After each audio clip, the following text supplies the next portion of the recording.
Bonjour à tous et bienvenue dans ce nouveau numéro de Getting sur TV Africa. Le Burkina Faso veut désormais examiner minutieusement les engagements internationaux avant de les signer.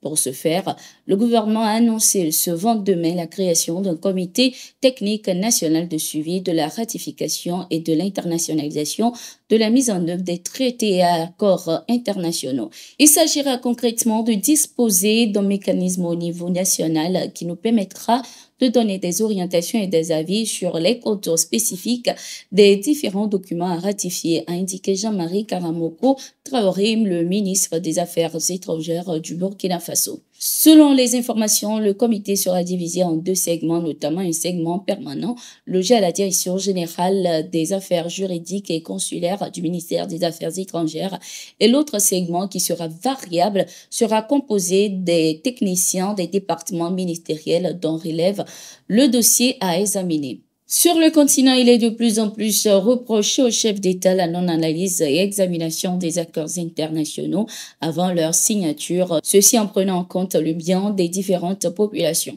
Comme exemple, ces analystes évoquent le cas du Niger où les autorités ont indiqué que l'accord militaire entre leur pays et les États-Unis leur a été imposé.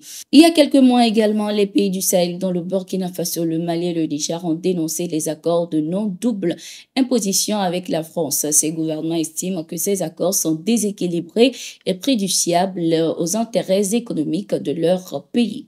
En Guinée-Conakry, la prison à vie est requise contre l'ancien président de transition Dadis Camara et 7 autres responsables militaires de son gouvernement. Une demande faite par le procureur ce 22 mai lors du procès historique sur le massacre de 2009.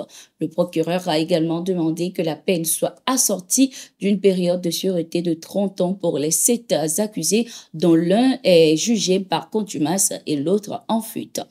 Il est reproché à Dadis Camara de n'avoir rien fait pour empêcher les agissements des hommes placés sous sa responsabilité. Il n'a rien fait pour que ce meeting ne soit pas réprimé. Au contraire, il a planifié, a déclaré peu auparavant un autre représentant du ministère public, El Hadj Sidiki Camara. Notons que depuis le 22 septembre 2022, Moussa Dadis Camara et une dizaine d'anciens responsables militaires et gouvernementaux répondent devant les juges de dizaines d'assassinats et de crimes de violence sexuelle lors d'un rassemblement de l'opposition dans le stade de Conakry. Selon le rapport d'une commission d'enquête internationale mandatée par l'Organisation des Nations Unies, 156 personnes ont été tuées par balle au couteau, à la machette et des centaines blessées lors de cette manifestation.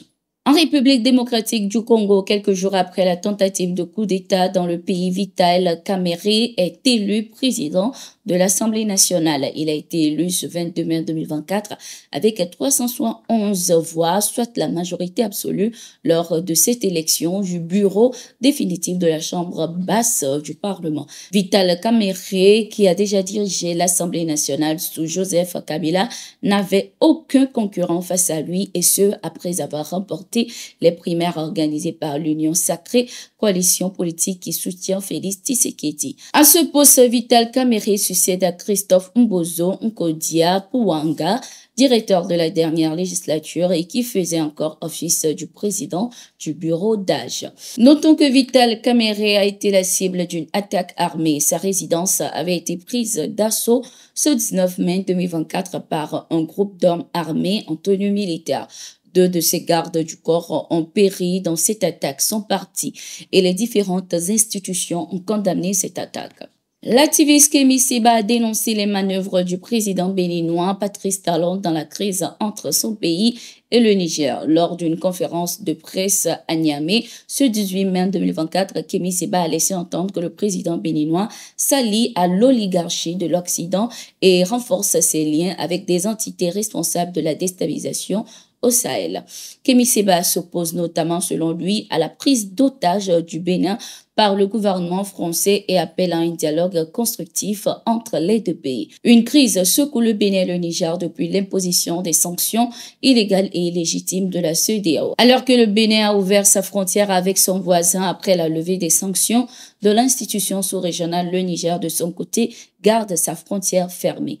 Le Premier ministre du Niger évoque des raisons sécuritaires et indique que les bases militaires françaises sont installées sur le sol béninois en train de former des terroristes pour la déstabilisation du Niger.